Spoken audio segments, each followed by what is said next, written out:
የሚሸጡ አራት ልጆች አሉኝ። ሂሳብ ለመነጋገር ወደ ውስጥ ይዝለቁ። ይህ የሆነው ቺካጎ 1948 ዓ.ም እንደ አውሮፓውያን አቆጣጠር አሜሪካ ውስጥ ነው። ይህች እናት ሉሲኤል ቻሊ ፎክስ ትባላለች። እድሜዋ 24 ሲሆን ባለቤቷ ሬ ደግሞ 40 ዓመቱ ነው። እነዚህ ጥንዶች አራት ልጆች ያላቸው ሲሆን በጣም ደስተኛ የሆነ ቤተሰብ መስርተው ይኖሩ ነበር። ሆኖም ግን የሁለተኛው ዓለም ጦርነት ቀውስን ተከትሎ ኑሮ የማይቀመስ ሆነ። ሰዎች በህይወት ለመቆየት ያላቸውን እድል ሁሉ አሟጠው የሚጠቀሙበት ጊዜ ነበር። የድንጋይ ከሰል ማመላለሻ መኪና ሹፌር የነበረው ሬ ስራውን አጣ። በዚህም የተነሳ የተከራዩትን አፓርትመንት ኪራይ መክፈል ባለመቻላቸው አራት ልጆቻቸውን ይዘው ጎዳና ከመውጣት ውጪ አማራጭ አልነበራቸውም። በዚህም የተነሳ አራት የሚሸጡ ልጆች አሉን የሚል ማስታወቂያ ጽፈው በመለጠፍ ልጆቹን ከበራፍ ላይ ደርድረው ገዢ መጠበቅ ጀመሩ።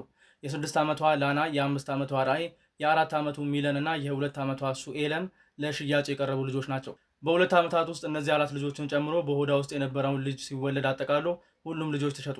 $2 አንስቶ ዋጋ እየተተመነላቸው ሌሎች ሰዎች በማደጉነት ወሰዷቸው። በዚህ የህይወት ፈተና እንድታልፍ የተገደደችው እናት የቺካጎ ጋዜጣ ፎቶግራፍ አንሺ ይህንን ፎቶ ሲያነሳ ጨምሮ ሌሎችም ልጆቹን ለመግዛት የሚመጡ እንግዶች ማየት በመፍራት በዚህ መልኩ በአፍረት ፊቷን ትሸፍን ነበር። ጽሁፉ ከፌስቡክ መንደር የዛ አምላክ እንድሪስ ነው። ፎሎ ሪፖስት እንዳይረሳ።